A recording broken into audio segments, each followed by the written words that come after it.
Nah, ibu bapak yang terkasih, kita tidak takut mati, tapi kita juga nggak perlu cari mati, dan kita nggak perlu ngomongin banyak hal tentang kematian. Kita lebih baik banyak ngomongin tentang kehidupan. Mulai dari titik sekarang sampai kita mati, lebih baik membicarakan itu. Nah, dua hal yang kita akan sesali pada saat menjelang kematian, ada dua hal. Pertama, hal-hal yang sudah kita kerjakan yang seharusnya tidak kita kerjakan. Menjelang kematian kita pasti menyesali hal-hal yang sudah kita kerjakan yang seharusnya tidak kita kerjakan. Itu yang pertama. Yang kedua, kita akan menyesali hal-hal yang seharusnya sudah kita kerjakan tetapi belum kita kerjakan.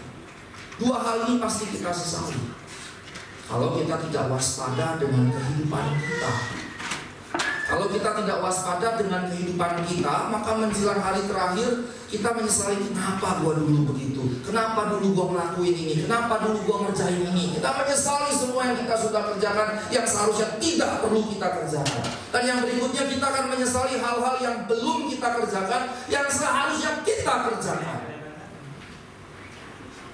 Dan maka pertanyaan yang kedua, apakah bagi kita sudah selesai? Tentu belum.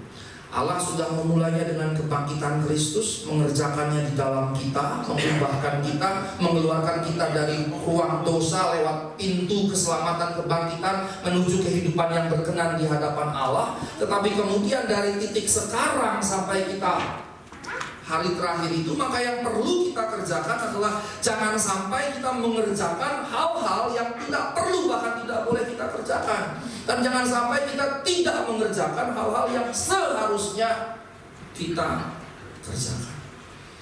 Jangan sampai semuanya terlambat sehingga kita bisa berkata seperti yang Paulus tuliskan, aku telah menyelesaikan pertandingan yang baik. Paulus melihat kehidupannya sebagai sebuah pertandingan dan dia berkata, aku telah menyelesaikan pertandingan yang baik. Maka kepada kita didorong untuk juga masuk dalam pertandingan kita masing-masing, memahami hidup kita sebagai pertandingan bagi Allah dan menggelutinya dengan sungguh-sungguh. Nah, ibu bapak yang terkasih dalam Tuhan Yesus Kristus, Dia menebus kita dari dosa-dosa, Dia menebus kita dari kesalahan-kesalahan, Dia menebus kita dari pelanggaran-pelanggaran kita, Dia menebus kita dari kelemahan-kelemahan kita, penyakit kita. Tetapi kita juga harus tahu bahwa kita punya tanggung jawab dalam kehidupan kita masing-masing. Ketika kita mengerjakan tanggung jawab itu, maka itu bukan supaya kita diselamatkan, tetapi bahwa memang kita sudah mengenal keselamatan itu, mengecap keselamatan itu, mengenal Allah dan mengetahui apa yang Allah inginkan untuk kita kerjakan dalam kehidupan kita masing-masing. Sehingga ketika Dia menggantikan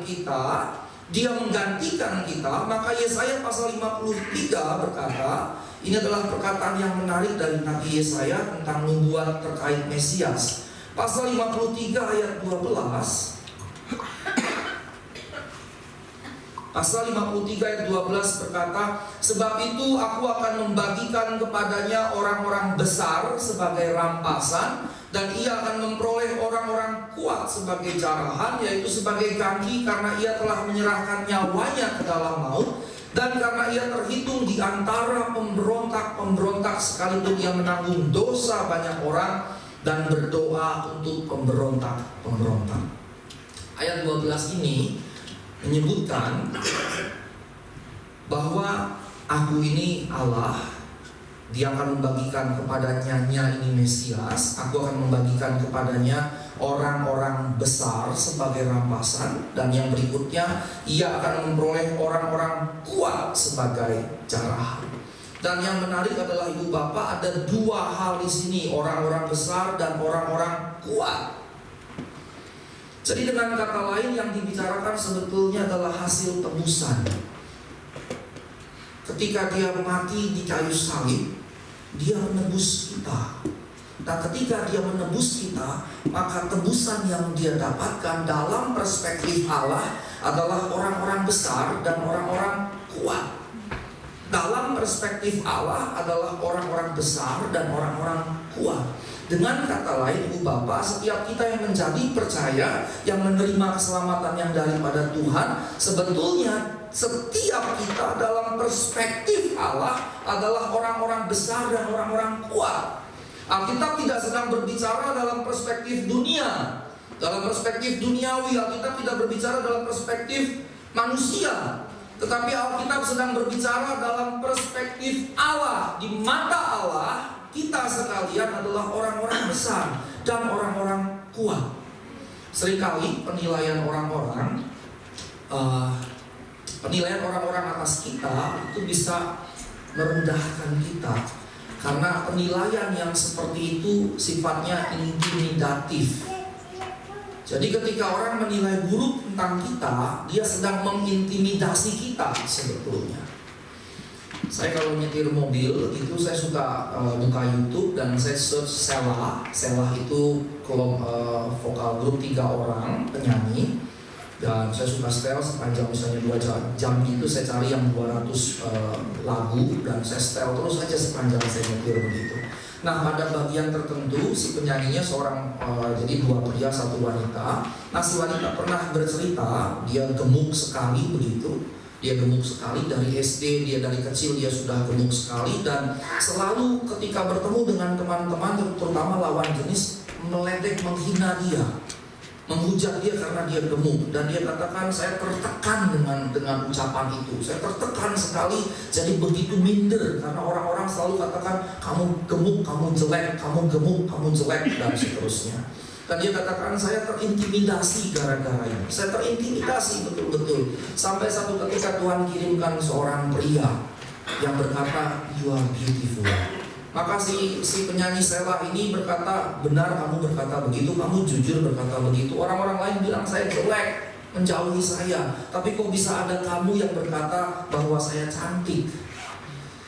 Dan rupanya kata-kata intimidasi atau bully itu betul-betul terekam dalam hatinya. Dan dia terputing terus-menerus.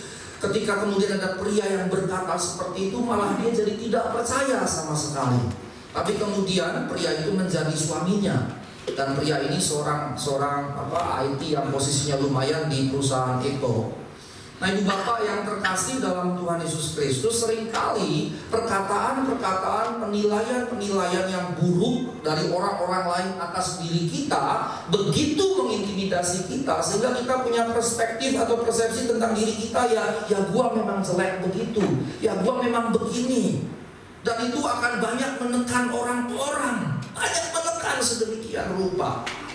Dan yang menyedihkan, jikalau kemudian intimidasi itu tidak hilang dan kita tidak bisa berdamai dengan itu.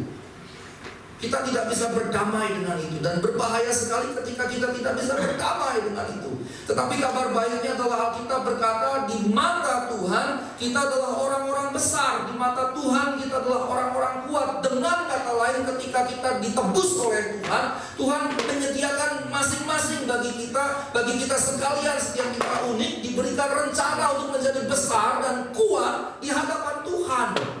Dan itu yang harus kita pegang. Itu yang harus kita pegang, kita jadikan pegangan iman dan berjalan dalam kehidupan kita day by day bahwa saya besar dan kuat di hadapan Tuhan. Saya tidak peduli apa kata orang tentang saya, selama memang tidak bertentangan dengan firman Allah.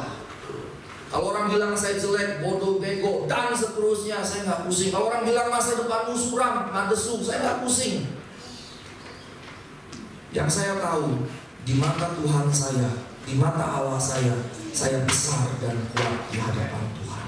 Dan ibu bapak yang terkasih di dalam Tuhan Yesus Kristus, inilah panggilan yang diberikan kepada kita sekalian. Inilah hasil yang diinginkan, diharapkan oleh Tuhan ketika dia mati di kayu salib. Inilah yang diinginkan oleh Tuhan, sehingga kita bukan hanya ditebus dari dosa-dosa, kesalahan, pelanggaran, kelemahan, penyakit, bukan hanya diampuni dan dibenarkan, bukan hanya dimampukan untuk hidup kudus, tetapi melalui kehidupan kita sekalian, Allah kemudian menggunakan hidup kita, melalui kehidupan kita, Ia boleh memberitakan kebesarannya, Ia boleh memberitakan Injilnya, Ia boleh memberitakan pertobatan, pengampunan di dalam Tuhan Yesus Kristus. Jadi ibu bapak kalau ditanya saya hidup ngapain, cuma satu saja, Soli Deo Gloria. Hanya itu saja, bukan yang lain-lain. Nah, bagaimana supaya semaksimal mungkin soli Deo Gloria itu terjadi dalam kehidupan kita sekalian. Amin. Mari kita bersatu dalam doa.